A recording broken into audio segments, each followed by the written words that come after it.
சாந்தி. எல்லோரும் பாபா நினைவில் குஷியாக இருக்கிறீங்களா? 1/4/2019 இன்றைய முரளின் தலைப்பு இனிமையான குழந்தைகளே. இந்த கண்ணு மூலமாக நீங்கள் பார்க்குற எல்லாமே அழிய போகுது. அதனால் அது மேலே எல்லையற்ற வைராக்கியம் இருக்கணும், பற்று கொஞ்சம் கூட இருக்கக்கூடாது. உங்களுக்காக புத்தம்புது உலகத்தை பாபா உருவாக்கிட்டு இருக்கிறாரு இல்லையா? அழியாதது ஆத்மா. இந்த ஆத்மா இங்கேருந்து அங்கே போயிடணும், இந்த பழைய உலகத்தில் மாற்றிக்க கூடாது அப்படின்னா இங்கே இருக்கிற எதையும் பார்த்தும் பார்க்காம பற்று இருக்கக்கூடாது. உனக்காகவே புது உலகம் உருவாகுது, உனக்காகவே புது உடல் அங்கே இருக்குது. அதை மட்டுமே நினச்சிட்டு பழைய உலகத்தில் உள்ள எதையும் பார்க்காத, கேட்காத, நினைக்காத. கேள்வி: குழந்தைங்களுடைய அமைதியில் ஒரு ரகசியம் இருக்குது. அது என்ன ரகசியம்? நீங்கள் சாந்தி தாமத்தை நினைவு பண்ணுறீங்க அமைதியாக இருக்கும்போது. அமைதினா வாழ்ந்துக்கிட்டே சாகிறதுன்னு உங்களுக்கு தெரியும். சத்குரு ரூபத்தில் பாபா நமக்கு கற்றுக் கொடுக்குறாரு எப்படி அமைதியாக இருக்கணும். அமைதியான அந்த இடத்தை நினச்சி அமைதியாக இருக்கணும். அப்போ தான் உங்களுடைய பாவம் அழியும் இல்லையா? அமைதி இடத்துல இருக்கிற அமைதியின் கடலான சிவபாபா நினைவு செய்ய செய்ய பாவம் எரியும் அப்படிங்கிறத பாபா கற்றுக் கொடுக்குறாரு நமக்கு. ஏன்னா பாவத்தை எரித்து தூய்மை ஆனால் தான் வீட்டுக்கு போக முடியும். இப்போ வீட்டுக்கு போயே ஆகணும். இந்த ரகசியம் நமக்கு இருக்குது. அதனால தான் அமைதியாக இருக்கிறோம். எது நடந்தாலும் அமைதியாக இருக்கிறது எதுக்கு? இப்போ போகணும், கணக்கு முடிக்கணும். ஏன் திட்டினாலும் அமைதியாக இருக்கிறீங்க? என்ன துக்கம் கொடுத்தாலும் ஏன் அமைதியாக இருக்கிறீங்க? என்னென்ன பாவம் பண்ணிட்டு வந்தோமோ தெரியாது. நான் யாருக்கெல்லாம் பாவம் பண்ணனோ அவங்க எல்லாரும் என்னை ரவுண்டு கட்டி அடிப்பாங்க. ஆனால் பாவம் பண்ணன்ற ரகசியம் எனக்கு தெரியும். அமைதியாக இரு. ஏன்னா அப்போ தான் சீக்கிரமாக போயிட முடியும். ஜஸ்ட் இறைவன் நினைவில் இருங்க, அவ்வளோதான். ஏன்னா இப்போ வீட்டுக்கு போய் தான் ஆகணும். அமைதியாக போகிறோமா, அடி உதை வாங்கி போகிறோமா? மற்ற சத் சங்கங்களில் அமைதியாக உட்கார்ந்தா கூட சாந்தி தாமத்தை பற்றி எந்த ஞானமும் தெரியாது. அமைதியாக அங்கே போகணும்னு தெரியாது. அதுக்காக தான் இங்கே அமைதியாக உட்காரணுன்றது தெரியாது. நமக்கு மட்டும்தான் இந்த ரகசியம் தெரியுது. சிவபாபாவே சத்குருவாகி இந்த ரகசியத்தை நமக்கு தெரியப்படுத்துகிறார். ஓம் சாந்தி. இனிமையிலும் இனிமையான செல்லமான ஆன்மீக குழந்தைங்களே, அப்படின்னு இங்கே சிவபாபா குழந்தைங்க கிட்ட பேசிட்டு இருக்காரு. ஆனால் கீதையில் ஸ்ரீகிருஷ்ணர் பேசினார்னு போட்டாங்க.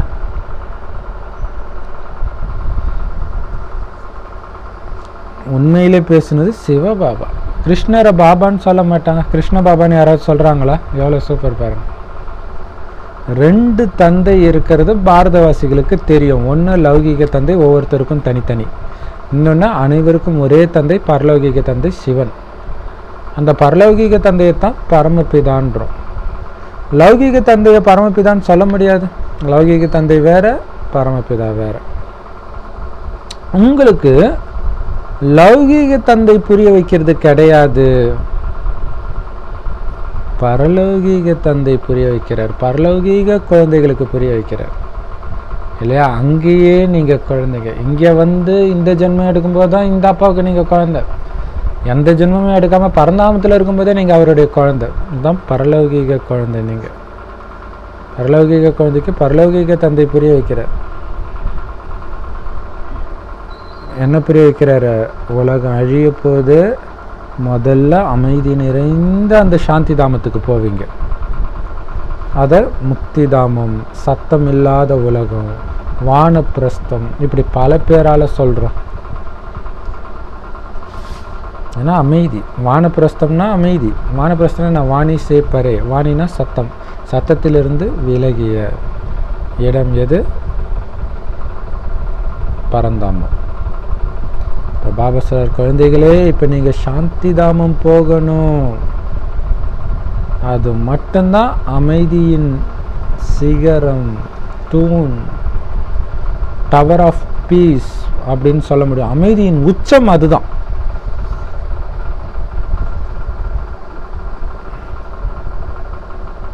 ஸோ இங்கே அமைதியாக உட்காரணும், அமைதியில் உட்காரணும், அமைதியான இடத்தின் நினைவில் உட்காரணும்.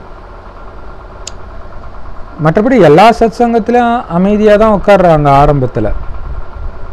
ஆனால் அமைதியின் உச்சமாக இருக்கக்கூடிய அந்த சாந்தி தாமத்தை பற்றி எந்த ஞானமும் அவங்களுக்கு தெரியாது.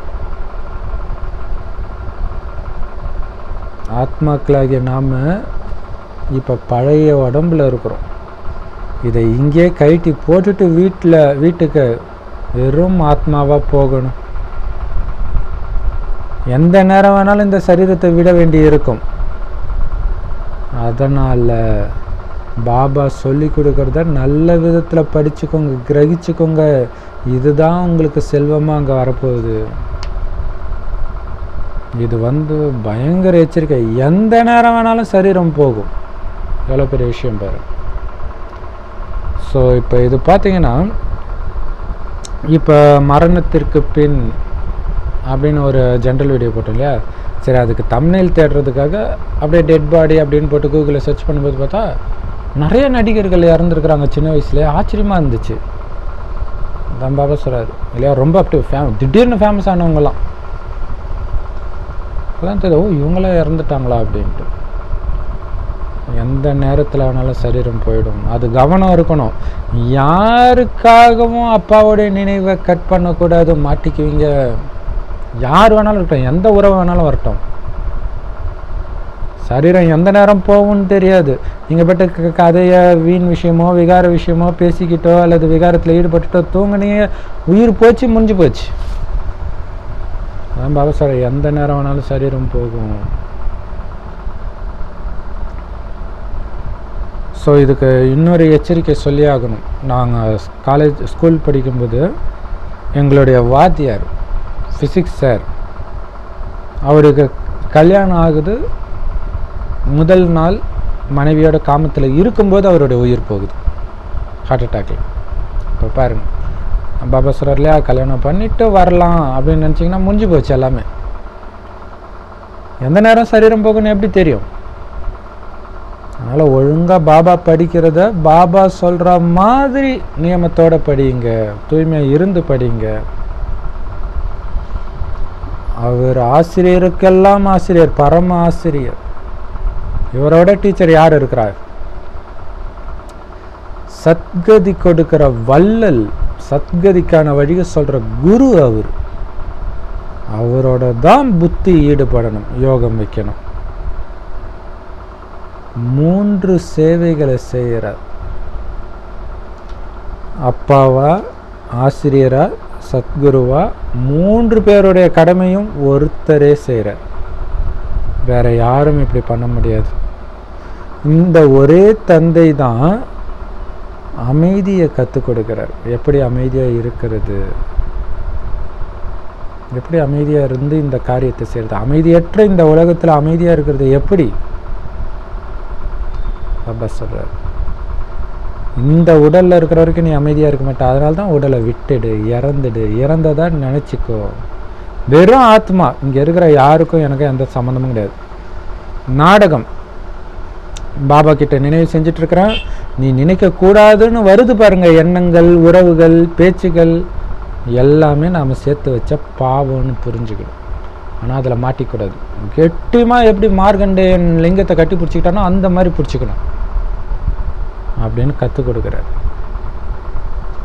வாழ்ந்துக்கிட்டே இறக்கிறதுக்கு பேர் தான் அமைதி. நான் ஆல்ரெடி சேர்த்துட்டேன், சாந்தி தாமத்துக்கு போகிறதுக்கு தயாராக இருக்கிறேன். அப்படி இருக்கணும். ஏன்னா இப்போ போகணும், வீட்டுக்கு போகணும், அதான் வீடு. ஆனால் தூய்மை ஆனால் தான் போக முடியும். எப்படி தூய்மை ஆகிறது? செத்து போன மாதிரி இங்கே இருக்கிற எதுவும் உங்களை இருக்கக்கூடாது. நடமாடுற ஒரு கல்லான்னு நினைக்கணும் உங்களை. அப்படி இருந்தால் தான் போக முடியும். அப்போ தான் ஆத்மா தூய்மையாக இருக்குன்னு அர்த்தம். யாரும் வீட்டுக்கு போக முடியாது. ஸோ இந்த ரகசியம் அந்த கர்ப்பகாலம் வீடியோவில் சூப்பராக சொல்லியிருக்கிறோம். அது அவசியம் பாருங்கள். இப்போ பாபா சொல்றாரு, எல்லோரும் போய் தான் ஆகணும், யாருமே தப்பிக்க முடியாது. ஆனால் தூய்மை ஆனால் தான் போக முடியும். ஸோ நீங்களா தூய்மை ஆகுறீங்களா பாபாவை நினச்சி? இல்லை செஞ்ச பாவத்துக்கெல்லாம் தண்டனை அனுபவிச்சுட்டு தூய்மை ஆகுறீங்களா? சாய்ஸ் கொடுக்குறார். தண்டனை அனுபவிக்காமல் அப்பாவை நினச்சி தூய்மையாகலாம், அல்லது தண்டனை அனுபவித்து தூய்மையாகலாம். ஆனால் தண்டனை அனுபவிச்சுன்னா பதவி கீழானதாக போயிடும். ஸோ அதுக்கு முன்னாடி அடி உதையெல்லாம் வேறு வாங்குவீங்க. இது அசிங்கம் தானே. அடி உதை வாங்கி ஏதோ ஒரு பதவி. ஏன் அடி வாங்குறீங்க? மாயிக்கிட்ட தோத்ததுனால அடி வாங்குறீங்க. அதுக்கு தான் பாபா மாயையை வெற்றி அடைய சொல்கிறார். ஏன்னா மாயையை வெற்றி அடைய வைக்கிறதுக்கு தான் பாபா வர்றார். அந்த ரகசியத்தை சொல்ல தான். அந்த ஞானத்தை கேட்டோம் நீ மாயா கிட்ட விழுந்து கிடந்தனா ஒன்றும் பண்ண முடியாது. அதை தான். ஆனால் கவனக்குறைவாக இருக்கிறீங்க. பாபாவை நினைக்கிறது இல்லை. இங்கே ஒரு பாபாவை மட்டும்தான் நினைக்கணும். பிரம்மகுமாரிகள்னால் யார்? இறைவனை தவிர வேறு எதுவும். அது சதாசிவன் இருக்கிறான்றாங்க பாருங்க. அப்படி இருக்கிறவன் அப்பாவை மட்டும்தான் நினைக்கணும். வேறு ஏதாவது பேசினா கூட நமக்கு ஏன் இவங்க வீண் விஷயத்தை பேசிகிட்டு இருக்கிறாங்க அப்படி தான் தோணுது இல்லையா? சாப்பிட்டீங்களான்னு கேட்டால் கூட பாருங்க, ஒரு பாபாவைத்தான் நம்ம நினைவு பண்ணணும். அவ்வளோதான். பக்தி மார்க்கத்தில் ரொம்ப அலையிறாங்க. யார் முன்னாடியோ போய் தலை வணங்குறாங்க, அவங்க யாருன்னே தெரிஞ்சிக்காம இல்லையா? பாபா அலையிறதுலேருந்து நம்மளை காப்பாற்றுறார், விடுவிக்கிறார். ஏன்னா பாபா கொடுக்குற ஞானம் பகல், விடிஞ்சப்புறம் அலைய தேவையில்லையே. பக்தி இரவு, இருட்டில் தான் எது உண்மைனே தெரியாமல் அலைஞ்சிட்ருக்கிறாங்க, ஏமாறுறாங்க. ஞானத்தின் மூலம் பகல் உருவாகுது, அதாவது சத்தியுக திரேதாயுகம் உருவாகுது. பக்தினாலே இரவு. ஏன்னா பகலாகவே இருக்காது, எப்போவுமே இருட்டாகணுமே. சுதாபிரக கலியுகம் இருட்டாகுது பக்தி. ஸோ முழு நாடகத்துடைய அளவே இந்த 4 யுகங்கள் 5000 வருஷம்தான். பகல் பாதி இரவு பாதி. சூப்பர், லவ் யூ பாபா இல்லையா? ஏன்னா பிரம்மாவின் பகல் பிரம்மாவின் இரவுன்ட்டு இருக்குது கீதையிலே. இப்போ நம்ம சொல்லணும் இரவு பகல் சமமாக தானே இருக்கும். நீங்கள் பாட்டுக்கு சத்தியுகத்துக்கு ஒரு குறிப்பிட்ட வருஷமும், திரேதாயுகத்துக்கு சுத்தமாக வேறு வருஷமும், கலியுகத்துக்கு சுத்தமாக வேறு, இப்படி மாற்றி மாற்றி கொடுத்தா எப்படி கரெக்டாக இருக்கும் அப்படின்னு நம்ம கேட்கணும். பாதியாக இருக்குது பகல் இரவு. பிரஜாபிதா பிரம்மகுமார குமாரிகளுடைய பகல் மற்றும் இரவு, அதுதான் பிரம்மாவின் இரவு அல்லது பிரம்மாவின் பகல். இது எல்லையற்ற இரவு விஷயம், எல்லையற்ற பகலுடைய விஷயம். கிறிஸ்தவர்கள் சொல்லுவாங்க கடவுளின் பார்வைக்கு 1000 வருடம் ஒரு பகல், 1000 வருடம் ஒரு இரவு. அது கிறிஸ்தவர்களுக்கு. ஏன்னா 2000 வருஷம் தானே அவங்களுக்கு ஆயிலே, நமக்கு இல்லையா? சரி,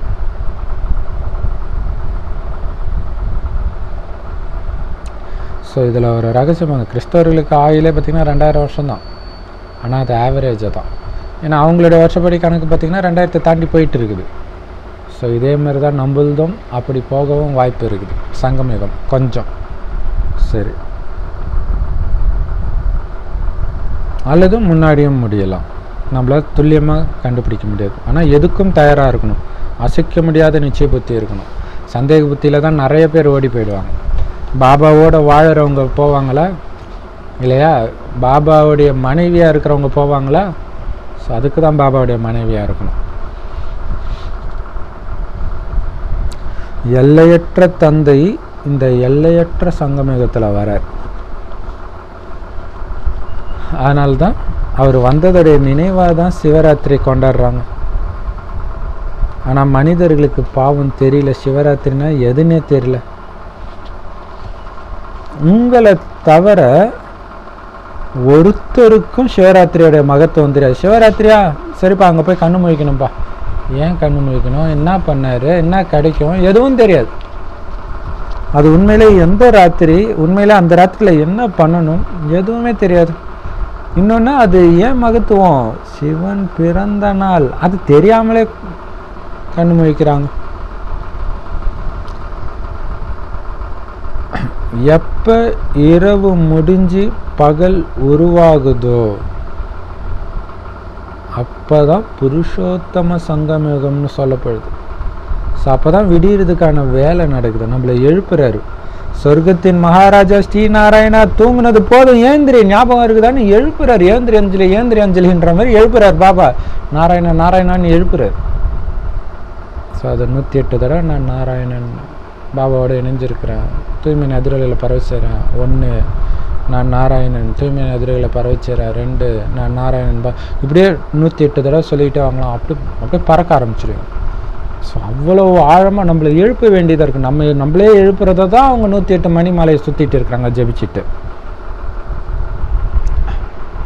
ஸோ பழைய உலகத்துக்கும் புது உலகத்துக்கும் இடையில் வர்றது தான் புருஷோத்தம சங்கமயுகமே தவிர ஒவ்வொரு யுகத்துக்கும் இடையில் வர்றது கிடையாது. சத்தியுக திரேதாயுகத்துக்கு இடையில் வர்றதுலாம் கிடையாது. ஆனால் அப்படி தப்பாக சொல்லிட்டாங்க. பாபா சொல்கிறாரு, என்ன நினைவு செஞ்சீங்க அப்படின்னா பாவம் அழிஞ்சிடும். இதுதான் யோக அக்னி. என்னை நினைவு செஞ்சால் பாவம் எரிஞ்சிடும் அப்படின்ற லைன் வராத வாணியே வராது பெரும்பாலும். ஏன்னா இதை சொல்கிறதுக்கு தான் எல்லா வாணியுமே இல்லையா. ஸோ அந்த சாரத்தை வாழைப்பழத்தில் இன்ஜெக்ஷன் ஏற்றுற மாதிரி பாபா அப்படியே ஒவ்வொரு விதமாக சொல்லி நினைவு பண்ண சொல்கிறார் பாருங்க. ஏன்னா அது ஒன்று தான் பாவத்தை எரிக்கிறதுக்கான வழி. இதுதான் யோக அக்னி. நீங்கள் எல்லோரும் பிராமணர்கள், தூய்மை ஆகிறதுக்கான யோகத்தை கற்றுக் கொடுக்குறீங்க. பாபா நமக்கு கற்றுக் கொடுத்தா அந்த உண்மையான ராஜயோகத்தை கற்றுக் கொடுக்குறோம். அதுதான் பிராமணர்களுடைய வேலையை. அந்த பிராமணர்கள் கல்யாணம் பண்ணி வச்சு காமச்சிதையில் ஏற்றுறாங்க, அதாவது அழுக்காக்குறாங்க. ஸோ நீங்கள் தூய்மையாக்குறீங்க, அந்த காமச்சிதையிலேருந்து இறக்கி ஞானச்சிதையில் உட்கார வைக்கிறீங்க. அப்போ அந்த பிராமணர்களுக்கும் உங்களுக்கும் எவ்வளோ வித்தியாசம் பாருங்கள். யார் உண்மையான பிராமணர்கள் இல்லையா? நம்ம தான் உண்மையான பிராமணர்கள். ஏன்னா அவங்க கர்ப்பத்தின் மூலமாக பிறந்தவங்க. நீங்கள் பிரம்மாவின் வாய் வழியாக சிவனுடைய ஞானத்தை கேட்டு பிறந்தவங்க. அதுதான் பிரம்மா வாய் வழியாக பிறக்கிறது. ஸோ இந்த விஷயத்திலும் நல்லா புரிஞ்சிக்கணும். யார் வந்தாலும் அவங்கக்கிட்ட அப்பாவை நினைவு பண்ணுங்கள், பாவம் அழியும், அப்பாவுடைய ஆஸ்தி கிடைக்கும், சொர்க்கம் கிடைக்கும் அப்படின்னு புரிய வைங்க. கூடவே எந்த அளவுக்கு நீங்கள் தெய்வீக குணத்தை வளர்த்துக்கிறீங்களோ, மற்றவர்களையும் தெய்வீக குணத்தை தாரணை பண்ண வைக்கிறீங்களோ, அந்த அளவுக்கு உயர்ந்த பதவி அடைவீங்க. இவ்வளோதான் ஞானமே இல்லையா? இந்த 4 லைன் தான். அப்பாவை நினைங்க, பாவம் அழியும், தெய்வீக குணத்தை தாரணை பண்ண வைங்க, உயர்ந்த பதவி அடைவீங்க. ஏன்னா பாபா வர்றதே தூய்மையாக்குறதுக்கு தான். அப்போ நீங்கள் தூய்மையாகி மற்றவர்களும் தூய்மையாக்குற சேவை செய்யணும். ஏன்னா பாபா தூய்மையாக்குற சேவை செய்கிறார், அவருடைய குழந்தைகளாகி நீங்களும் இதே சேவை செய்யணும். உலகத்தில் இருக்கிற ஒட்டுமொத்த பேரும் தூய்மையற்றவர்கள் தான். குருமார்கள் யாரையுமே தூய்மையாக மாற்ற முடியாது, கடவுள் தான் மாற்ற முடியும். ஏன்னா கடவுளுக்குத்தான், சிவனுக்குத்தான் பதித்த பாவனன்ற பேர். பதித்தம்னா அழுக்கு, பாவனம்னா தூய்மை. பதித்த பாவனம்னா தூய்மையற்றவர்களை தூய்மையாக்குபவர். ஸோ இந்த அழுக்கான உலகத்தில் தான் வரார். எல்லாரும் முழுசாக அழுக்கான பிறகு தான் அவர் வரார். அப்படி தான் நாடகத்துலேயும் பதிவாகி இருக்குது. ஸோ நாடகப்படி எல்லாரும் அழுக்கான அப்புறம் வரார் கலியுக இறுதியில். வந்த உடனே குழந்தைங்களுக்கு நான் தான் அப்பா அப்படின்னு தன்னுடைய அறிமுகத்தை கொடுத்து புரிய வைக்கிறார். அல்லாவை பற்றி புரிய வச்சு என்ன நினைவு பண்ணுங்க அப்படின்னு சொல்கிறார். தூய்மையற்றவரை தூய்மையாக்குபவர் அல்லான்னு சொல்கிறீங்க இல்லை? அந்த ஆன்மீக தந்தை தான் உங்களை தூய்மையாக்கக்கூடியவர். அந்த அல்லா தான் தூய்மையாக்கக்கூடியவர். ஸோ சிவனை தான் அல்லா பரமபிதான்னு சொல்கிறோம். ஓ பகவானே, தந்தையே அப்படின்னு சொல்கிறாங்க. ஆனால் சொல்கிற யாருக்கும் சிவனை பற்றிய எந்த விதமான அறிமுகமும் இல்லாமல் சொல்லிகிட்டு இருக்கிறாங்க. இப்போ சங்கமயுகத்தில் இருக்கிற நமக்கு தான் இந்த அறிமுகம் கிடைக்குது. அவங்க நரகவாசிகள், நீங்கள் நரகவாசிகள் கிடையாது இல்லையா? நரகவாசிகளுக்கும் நமக்கு என்ன வித்தியாசம்? அப்பாவை பற்றி தெரியாமலே மகிமை பாடுறவங்க, தெரிஞ்சிட்டு மகிமை பாடுறவங்க சங்கம யுகவாசிகள். ஸோ இந்த ஞானம் தெரிஞ்சிருச்சு, அப்பா எதுக்காக வந்திருக்கிறாரு, தூய்மை ஆக்கிறதுக்கு. ஒரு வேளை இதில் தோத்துட்டீங்க அப்படின்னா ஒரேடியாக விழுந்துடுவீங்க. மாயா கிட்ட தோத்துட்டீங்கன்னா, காமத்தில் விழுந்துட்டீங்கன்னா சம்பாதிச்ச வருமானம் உடனே ஒன்றும் இல்லாமல் போயிடும். ஏன்னா முக்கியமான விஷயமே தூய்மை ஆகிறது, காமத்தை வெல்றது. இந்த உலகமே காமம் நிரம்பி விகார உலகமாக இருக்குது. ஆனால் சொர்க்கம் விகாரமற்ற உலகம். ஸோ அந்த உலகத்துக்கு நீங்கள் போகணுன்னா இப்போ காமத்தை வெல்லணும். அந்த புது உலகத்தில் தேவதைகள் ராஜ்யம் செய்வாங்க. தேவதைகள்னால் காமத்தை வென்றவர்கள். ஸோ வென்றவராகி தேவதை ஆகுங்க. முதல்ல தேவதைகள் தான் ஜென்மம் எடுக்கிறாங்க. அதனால் அதிக ஜென்மம் அவங்க தான் எடுக்கிறாங்க. ஸோ அந்த தேவதைகள்லையும் சூரிய வம்சத்தவர்கள் தான் முதல்ல வராங்க. 21 தலைமுறைக்கான ஆஸ்தி, சொர்க்கத்தின் ஆஸ்தி அடையிறாங்க அவங்க. எவ்வளவு எல்லையற்ற ஆஸ்தி அது. அதனால தான் அதை தூய்மை, சுகம், சாந்தி நிரம்பிய சுகதாமம்னு சொல்கிறோம். எதை? அந்த சத்தியுகத்தை. திரேதாயுகத்தை பாதி சொர்க்கம் தான் சொல்கிறோம், பாதி சுகம் தான் சொல்கிறோம். அங்கே துக்கம் இருக்காது, இருந்தாலும் சத்தியுகத்துக்கு கம்பேர் பண்ணும்போது சுகம் கிடையாதுன்றார். இப்போ யோசிச்சு பாருங்கள், நம்ம சின்ன வயசில் இருக்கும்போதே ஓரளவுக்கு நமக்கு பிடிச்சிருக்குது எல்லாம். ஆனால் இது நரகம் தான், ஆனால் நமக்கு ஏதோ நல்லா இருக்கிற மாதிரி இருக்குது. அப்போ திரேதாயுகம் எப்படி இருக்கும், சத்தியுகம் எப்படி இருக்கும்? ஏன்னா திரேதாயுகமே சத்தியுகத்தில் பாதின்றார். அந்த திரேதாயுகத்தில் 1% கூட இப்போ கிடையாது. இப்போ எப்படி இருக்கும் யோசிச்சு பாருங்கள். ஏன் திரேதாயுகத்தில் சுகம் பாதியாகுது? ஏன்னா கலைகள் 2 கலை குறைஞ்சிருது. 16 கலையில் 2 கலை குறைஞ்சிருது. கலை குறையும் பொழுது ஒளி குறைஞ்சிடுது இல்லையா? நிலாவுக்கும் கலைகள் சொல்லுவாங்க, 16 கலைன்னுவாங்க. 16 நாள் தேய்பிறை, 16 நாள் வளர்பிறை, 16 நாள் இல்லையா? ஸோ கலை குறையுதுன்னா என்ன அர்த்தம்? தேய்பிறை. அப்போ ஒளியும் குறைஞ்சிட்டே வருது. கடைசியில் என்ன ஆகும் அப்படின்னா, அமாவாசை அப்போ கூட ஸ்லைட்டாக ஒரு கோடு மாதிரி இருக்குமா, ஆனால் கண்ணுக்கே தெரியல, ஆனால் இருக்கும்ன்றார். ஃபுல்லாக இல்லாமல் போயிடாது. உங்கள் நிலைமையும் அப்படித்தான். முற்றிலும் இல்லாமல் போயிடல, சுத்தமாக எல்லாத்தையும் மறந்து மிருகமாக மாறிடல, ஸ்லைட்டாக இருக்குது. அந்த ஞானத்தை வச்சு தான் அப்பா வந்தோடனே கண்டுபிடிச்சிட்டிங்க. ஸோ மாவில் உப்பு போடுற அளவுக்கு கொஞ்சோண்டு கலைகள் இருக்குது, கொஞ்சோண்டு சக்தி இருக்குது. அதனால தான் ரொம்ப மோசமாக இல்லை உலகம், கொஞ்சம் இருக்குது. அதை வச்சு தப்பிச்சிடுறோம். ஆனால் உலகம் மோசமாகிட்டு இருக்குது, ஆனால் நம்ம தப்பிச்சிடுறோம்.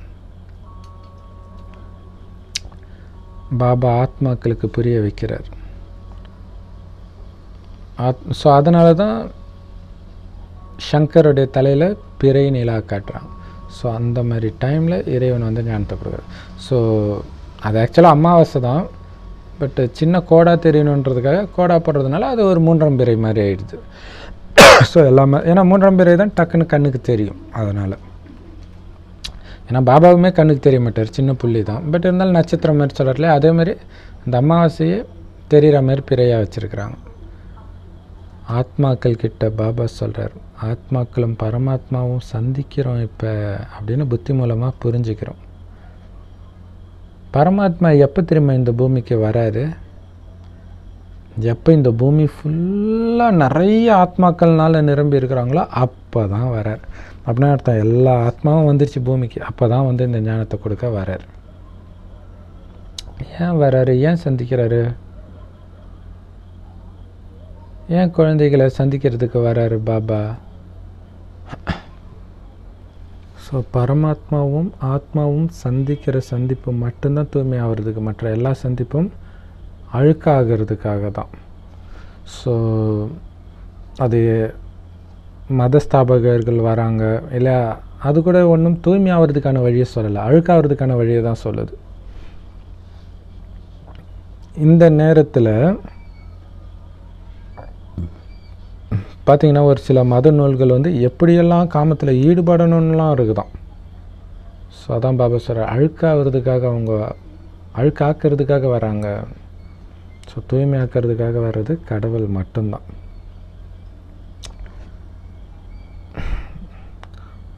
இப்போ பாபா சொல்கிறார், இந்த நேரத்தில் தோட்டக்காரன் சிவபாபா மூலமாக நாம் முள்ளிலிருந்து மலராகிட்டு இருக்கிறோம். எப்படி? நினைவு பலத்தின் மூலம், பாபாவை நினைக்கிறதன் மூலம். பாபாவை சர்வசக்திவான்னு சொல்கிறோம், ஆனால் அவர் மட்டும் இல்லை, ராவணன் கூட சர்வசக்திவான் தான். ஏன்னா பாபாவே சொல்கிறார், மாயா பலம் வாய்ந்தது, ரொம்ப கடுமையானது.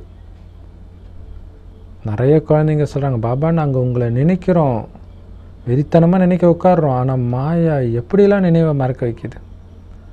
இல்லை காரியம் செஞ்சுட்டே நினைக்கணும்னு நினைக்கிறேன். ஸோ இதோடைய பவர் வந்து அந்த 108 தடவை சொல்லும்போது உங்களுக்கு தெரியும், நடுவில் எத்தனை எண்ணங்கள் வர்றதை வந்து டக்குன்னு உங்களால் கேட்ச் பண்ண முடியும். ஸோ அப்படியே இருந்தாலும் அந்த 108 முடிச்சுட்டு திரும்ப 108க்கு வர்றது கண்டினியூ பண்ணவே விடாது.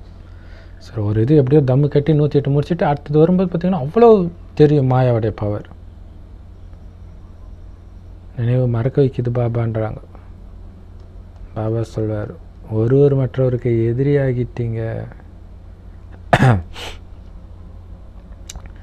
எதிரியாக ஆக்கிட்டான் மாயா ஒருத்தர் இல்லையா. ஏன்னா மற்றவர்கள் மூலமாக தான் நம்ம ஏதாவது எண்ணங்கள் ஏதோ ஒன்று வந்துக்கிட்டே இருக்கும். ஸோ அந்த மாயை மீது வெற்றி அடைய வைக்கிறார் பாபா. ஸோ பாபா வெற்றி அடைகிறதுக்கு வழியை கற்றுக் கொடுக்குறாரு. இருந்தாலும் குழந்தைங்களை மாயை தோல்வி அடைய வச்சிருது. இந்த யுத்தம் மாயாவோடு நீங்கள் போடுற இந்த யுத்தத்தை தான் தேவதைகளுக்கும் அசுரர்களுக்கும் இடையில் நடக்கிற யுத்தமாக தப்பாக காட்டிட்டாங்க. தேவதைகள் சொர்க்கத்தில் தானே இருப்பாங்க, அவங்க ஏன் வந்து சண்டை போடுறாங்க? அவங்க மாயையோடையும் சண்டை போடுறதில்ல, மனுஷனோடையும் சண்டை போடுறதில்ல. ஸோ யுத்தம் மாயையோடு இப்போ நீங்கள் போடுறது தான். பாபாவை நினைவு செய்கிறதுக்கு தடையாக வர்றது தான் அந்த யுத்தம். அதையும் மீறி நீங்கள் உறுதியாக அப்பாவை நினைவு செஞ்சீங்கன்னா உயர்ந்த தேவதை ஆவீங்க. ஸோ ஆகிடக்கூடாதுன்னு உங்கள் நினைவை தடுக்கிறது தான் மாயாவுடைய வேலை. படிப்பில் கூட அது தடை ஏற்படுத்துறது கிடையாது, நினைவில் தான் தடை ஏற்படுது. இன்னொரு விஷயம்னா, அந்த நினைவில் தடை ஏற்படும் போது படித்தாலுமே புரியாது. அடிக்கடி மாயா மறக்க வச்சுக்கிட்டே இருக்குது. தேக அபிமானம் உடையவர்களாக ஆகுறீங்க, அதனால தான் மாயா உங்களை ஓங்கி அறையுது இல்லையா. மாயா ஒருத்தனை எப்போ அறைய முடியும்? உடம்பு இருந்தால் தானே அறைய முடியும். ஸோ அதேமாதிரி தான் மாயாவும், நீங்கள் உடம்புன்ற உணர்வில் இருந்தால் தான் அது அறையும். நான் உடம்பே இல்லை ஆத்மான்ற உணர்வில் இருந்தீங்கன்னா மாயா அறைய முடியாது. காம வசப்பட்டவர்களை என்னன்னு சொல்கிறாங்க, பயங்கரமாக சொல்லுவாங்க இல்லையா வார்த்தை. ஸோ பாபாவே ஏதோ சொல்லியிருக்காரு, டக்குன்னு ஞாபகம் வரல. பட் இப்போ தமிழில் எடுத்துக்கிட்டிங்கன்னா கூட காம கொடூரன் அப்படின்னு சொல்கிறாங்க. வேறு எதுக்கும் அந்த வேர்டு யூஸ் பண்ணுறதில்ல, கொடூரன்ட்டு. இந்த ராஜ்யம் அவனுடையது, ராவணனுடையது. இங்கேயே தூய்மையாகுங்க, இந்த இடத்துல நீங்கள் தூய்மையாகி காட்டுங்க இல்லையா. சிங்கத்துடைய கொகைக்கே போகிறதுன்னுவாங்களே, அந்த மாதிரி இது ராவணனுடைய ராஜ்யம். அவன் ராஜ்யத்திலே அவன் தலையில் காலை வைங்க, அவன் கழுத்தில் காலை வைங்க, ராவணனை அழிங்க, தூய்மையாகுங்க. பாபா தினம் தினம் பல யுக்தியை சொன்னாலும் குழந்தை தூய்மையாக ஆகவே மாட்டேங்குது. பாபா சொல்கிறார், குழந்தைகளே விகாரத்தில் போகாதீங்க, முகத்தை கருப்பாக்கிக்காதீங்க. தினம் தினம் சொல்கிறார், இருந்தாலும் குழந்தைங்க லெட்டர் எழுதுறாங்க, பாபா மாயா என்னை தோக்கடிச்சிருச்சு, பாபா முகம் கருப்பாயிடுச்சு பாபான்ட்டு. முகத்தை கருப்பாக்கிட்டு உட்காந்துட்ருக்குறாங்க. ஸோ எவ்வளோ பெரிய எச்சரிக்கை, எவ்வளோ பெரிய இது ஒரு யுத்தம்ன்றது ஞாபகம் இருக்கணும் இல்லையா. ஒருத்தர் தொடர்பில் வந்தாலே யுத்தம் ஸ்டார்ட் ஆகுது. ஸோ எதிர்ப்பால் அன்பர்கள் வராங்கன்னா அது காமஸ்வரூபம் எடுக்கும், அல்லது வெவ்வேறு ரூபம் எடுத்துக்கிட்டே இருக்கும்.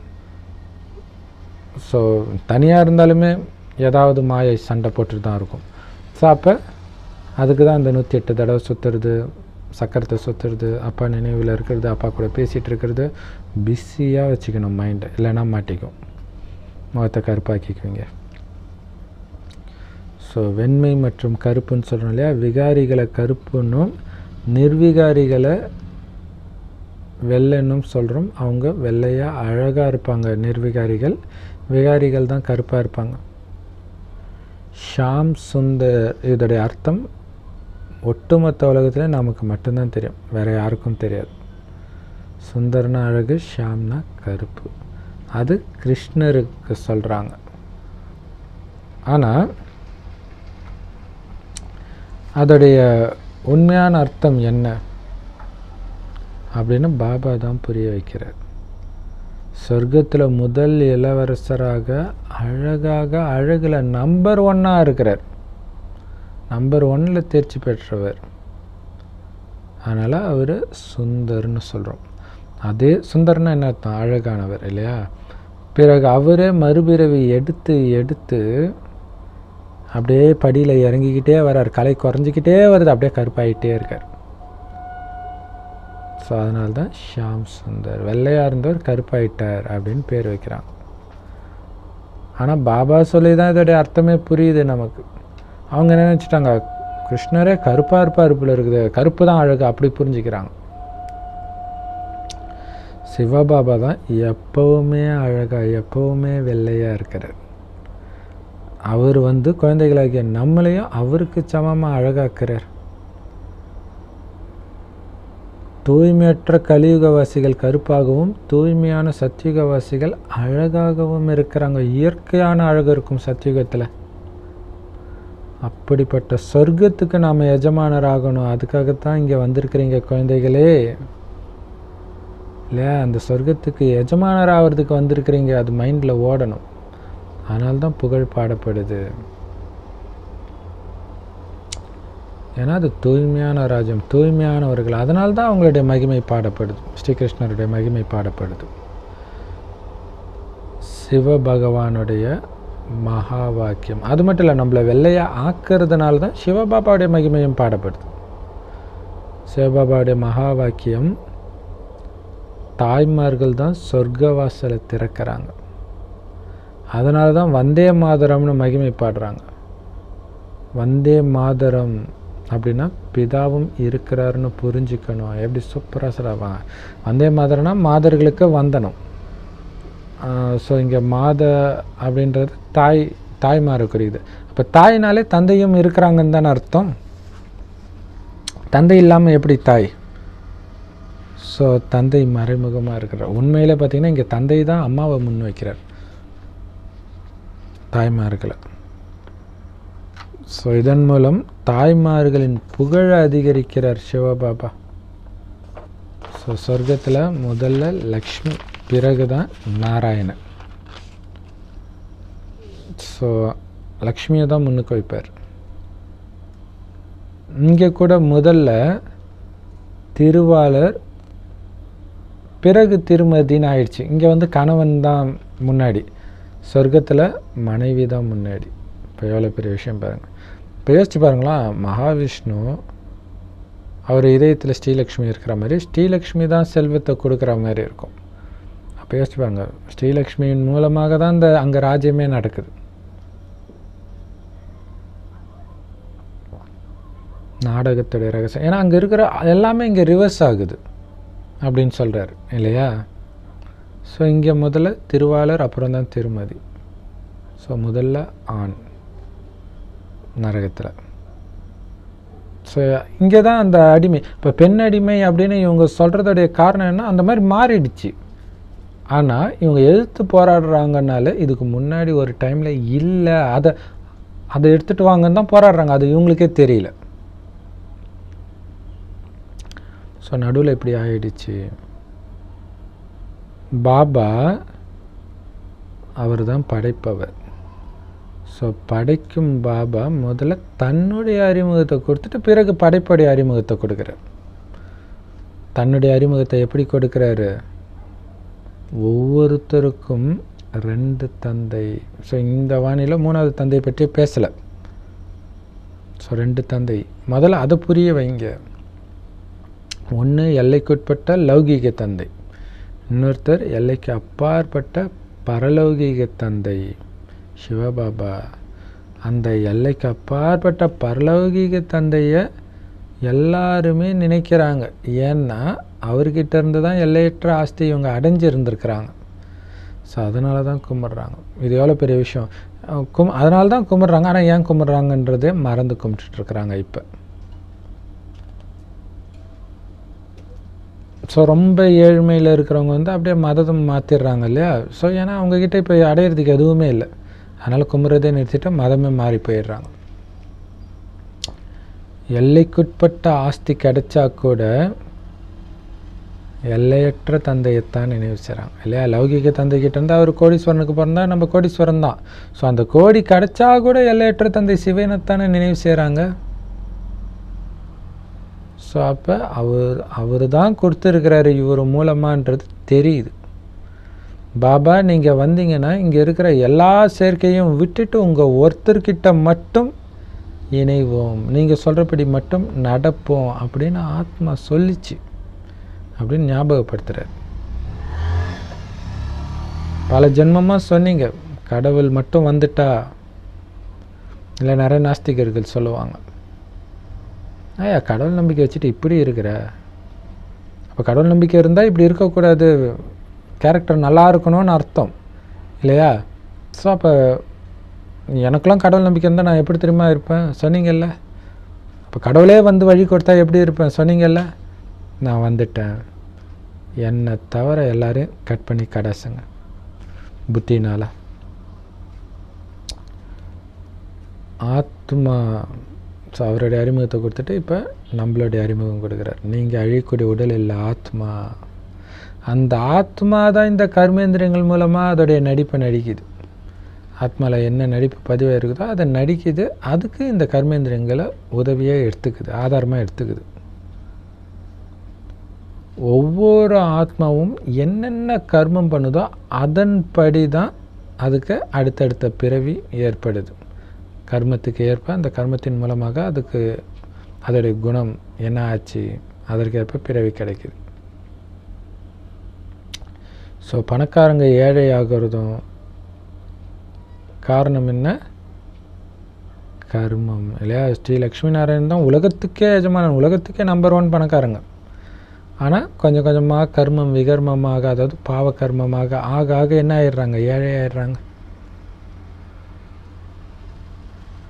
ஸோ அந்த லக்ஷ்மி நாராயணனை மகிமை பாடுறாங்களா, அவங்க உண்மையிலே என்ன பண்ணாங்க, அவங்களுடைய உண்மையான மகிமை என்ன அப்படின்னு உங்களால் மட்டும்தான் புரிய வைக்க முடியும். உலகத்துக்கு புரிய வைங்க. பாபா சொல்கிற குழந்தைகளே, இந்த கண் மூலமாக எதெல்லாம் பார்க்குறீங்களோ அதில் உங்கள் புத்தி மாட்டிக்க கூடாதுன்னு வைராக்கியம் இருக்கணும். ஏன்னா அது எல்லாமே அழிய போகுது, அழியக்கூடியது. எப்படி புது வீடு கட்டினாலே பழைய வீட்டு மேலே பற்று போயிடும், வைராக்கியம் வந்துடும். அந்த மாதிரி பாபா உங்களுக்கு புது வீடு கட்டிகிட்டு இருக்கிறாரு, சொர்க்கம். அங்கே நம்ம போக போகிறோன்னு குஷி இருக்கணும். குழந்தைங்களுக்கு அப்படி தானே இருக்கும். டேடி புது வீடு கட்டுறாருன்னும் போது பழைய வீடு தானாகவே பிடிக்காமல் போயிடும். இல்லைன்னா டேடி இந்த வீடு விட்டு போக மாட்டேன் டேடி, எனக்கு ஃப்ரெண்ட்ஸ் இருக்காங்க அப்படி இப்படின்னும். பட் புது வீடு கட்டுறாங்க, இதோட நல்ல ஃப்ரெண்ட்ஸ் இருக்கிறாங்கன்னா தானாகவே இது பிடிக்காமல் போயிடும். அதே மாதிரி தான் பாபா சொல்கிறார், இந்த பழைய வீடு இடிய போகுது, புத்தம் புது வீடு. அங்கே உங்களுக்கு பயங்கர அன்பானவங்க, வெறும் அன்பு மட்டுமே இருக்கும் எல்லா உறவுகள்லையும். யாரை பார்த்தாலும் எதை பார்த்தாலும் குஷியாக இருக்கும். அந்த மாதிரி உலகம் வரப்போகுது. அதனால் இங்கே இருக்கிற எதையும் பார்க்காதன்றார். அந்த சொர்க்கத்தை உருவாக்குறதுக்கு தான் பாபா வந்திருக்கிறார் அப்படின்னு நம்ம தெரிஞ்சிருக்கிறோம். இது மோசமான பழைய உலகம்.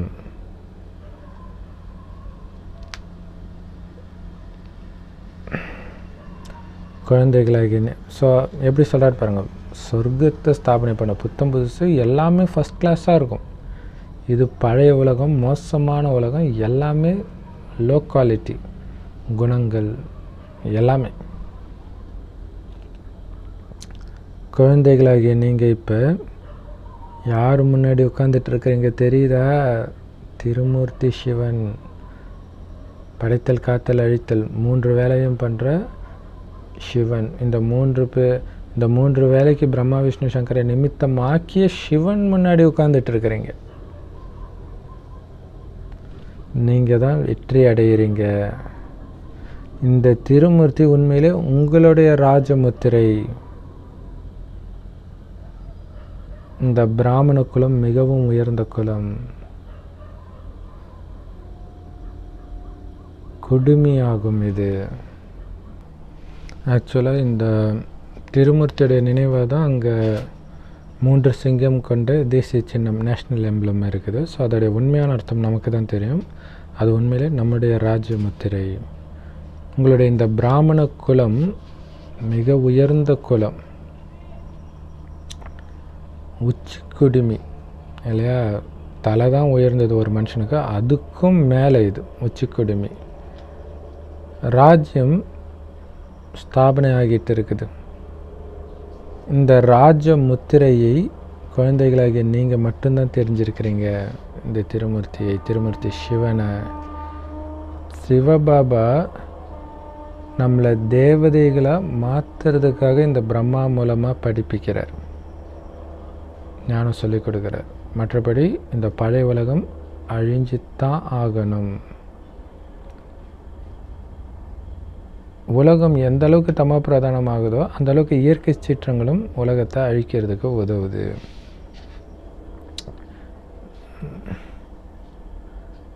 ஸோ புத்தியிலிருந்து எவ்வளோ அறிவியல் வந்துக்கிட்டே இருக்குது, உலக அழிவுக்கான ஏவுகணைகள் வந்துக்கிட்டே இருக்குது. இது ஒன்றும் வயிற்றிலிருந்து வரல, வேதத்தில் போட்ட மாதிரி அறிவியலிருந்து வருது. இதன் மூலமாக தான் முழு மனித குலத்தையும் அழிக்கிறாங்க. உயர்ந்ததிலும் உயர்ந்தவர் இந்த சிவபாபா. பாருங்கள், சயின்ஸ் ஆதாரம் இருக்கா? அந்த சயின்ஸ் தான் இன்றைக்கி உலகத்தை அழிக்க போகுது. எவ்வளோ பெரிய விஷயம். அப்போ நான் உலகத்தை அழிக்கிறதுக்கு ஆயுதத்தை கண்டுபிடிக்கிற சயின்ஸ் புத்திசாலித்தனமா? உயர்ந்ததிலும் உயர்ந்தவர் ஒரு சிவபாபா தான்.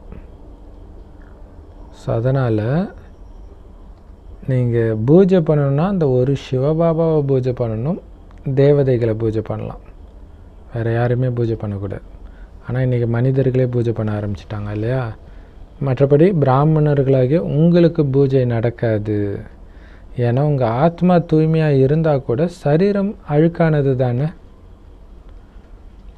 அதனால் நீங்கள் பூஜைக்கு தகுந்தவர்களாக ஆக முடியாது. அப்படி சூப்பராக சொல்ல இருப்பாங்க. உடல் ஆத்மா ரெண்டுமே தூய்மையாக இருந்தால் தான் பூஜைக்கு தகுந்தவர். ஸோ அப்படி பார்த்தா தேவதைகளை சொல்லலாம். சிவபாபாவுக்கு உடலே கிடையாது, ஆனால் அது மட்டும் இல்லாமல் ஆத்மா எப்போவுமே தூய்மையாக இருக்குது. ஸோ எப்போவுமே பூஜைக்குரியவர் ஒரு சிவபாபா தான். மகிமைக்கு தகுதியானவரும் ஒரு சிவபாபா தான். அடுத்ததாக தேவதைகள். தேவதைகளாக ஆகும் பொழுது ஆத்மாவும் தூய்மையாக இருக்கும், சரீரமும் தூய்மையான சரீரத்தை எடுக்கும். ஸோ சரீரமும் தூய்மையாக இருக்கும், ஆத்மாவும் தூய்மையாக இருக்கும். அப்போ தான் மகிமைக்குரியவர்கள். அது வரைக்கும் பூஜை பண்ண முடியாது உங்களை. ஸோ இப்போ பிராமணர்களாகிய நாம் பூஜைக்குரியவர் கிடையாது, ஆனால் மகிமைக்குரியவர்கள். ஏன்னா நம்ம தானே பாரதத்தை சொர்க்கமாக்குறோம். ஆனால் உடல் தூய்மையாக இருக்கிறதுனால பூஜை மட்டும் பண்ண முடியாது, ஆனால் மகிமைக்குரியவர்கள் நீங்கள். அதனால தான் வந்தே மாதரம் அப்படின்னு சொல்கிறாங்க. மாதர்களுக்கு வந்தனம், வணக்கம். ஸோ அப்படி என்ன செஞ்சீங்க? தாய்மார்களுடைய சேனை அப்படி என்ன பண்ணீங்க? பாபாவுடைய வழிப்படி ஞானத்தை கொடுத்தீங்க உலகத்துக்கு எல்லாருக்கும். தாய்மார்கள் ஞான அமிர்தத்தை கொடுக்குறாங்க எல்லாருக்கும். அதனால தான் அங்கே கிருஷ்ணர் மோகினி அவதாரம் எடுத்து அமிர்தத்தை பகிர்ந்து கொடுக்கறதா காட்டுறாங்க. அதாவது பெண் ரூபம் கொண்டு யதார்த்தமாக, அதாவது கரெக்டாக நீங்கள் தான் இதை புரிஞ்சுக்கிறீங்க. ஆனால் சாஸ்திரத்தில் நிறைய கட்டுக்கதை எழுதிட்டாங்க, அதை ரொம்ப பாவனையாக உட்காந்து படிச்சுட்ருக்குறாங்க எல்லா மதத்துக்காரங்களும். ஆனால் நீங்கள் சொல்கிறது சத்தியம் மட்டுமே. ஆனால் அவங்க அந்த கட்டுக்கதையெல்லாம் சத்தியம்னு சொல்லிகிட்டு இருக்கிறாங்க. ஸோ அதுதான் கல் புத்திக்கும் தங்க புத்திக்கும் உள்ள வித்தியாசம். ரெண்டும் பாடப்பட்டிருக்கு. தங்க புத்தி அப்படின்னா பாரஸ்நாத் இல்லை தங்க புத்தியுடையவர் பேர் பாரஸ்நாத் ஸ்ரீகிருஷ்ணர். நேபாளில் பாரஸ்நாத்தோடைய சித்திரம் இருக்குதுன்னு சொல்கிறாங்க. பாரஸ்புரியின் தலைவன் இந்த லக்ஷ்மி நாராயண். அப்போ நாத்னா தலைவன் இல்லையா? அப்போ பாரஸ்நாத்னா பாரஸ்புரியின் தலைவன். பாரஸ்நாத் தங்கம். ஸோ தங்கபுரி எது? சொர்க்கம், சத்தியுகம். சொர்ண இலங்கை அப்படின்வாங்க. ஆக்சுவலாக இலங்கை நரகத்தை தான் இலங்கைன்னு சொல்லணும். பட் அதுக்கு முன்னாடி அது சொர்க்கமாக இருக்குது. ஸோ அப்போ சொர்ணபுரி அப்படிங்கிறது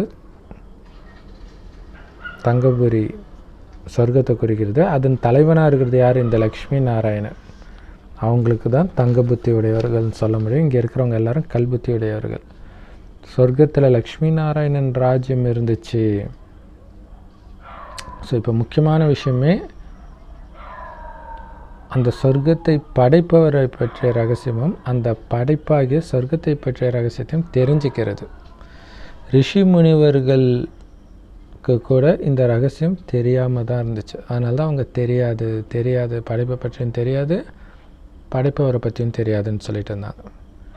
இப்போ நீங்கள் பாபா மூலம் எல்லாத்தையும் தெரிஞ்சுக்கிட்டதுனால ஆஸ்திகர்கள் ஆகிட்டீங்க. ஆஸ்திக்கு அருகதை உடையவர்களாக ஆகிட்டீங்க.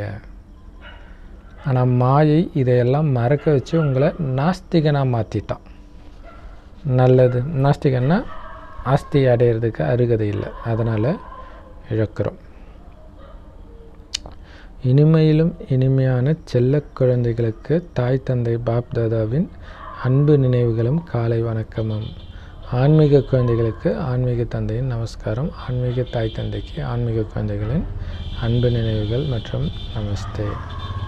தாரணைக்கான முக்கிய சாரம்: நாம் பிரம்மாவுடைய வாய் வழி பிராமணர்கள், வாய் வம்சாவழி பிராமணர்கள்.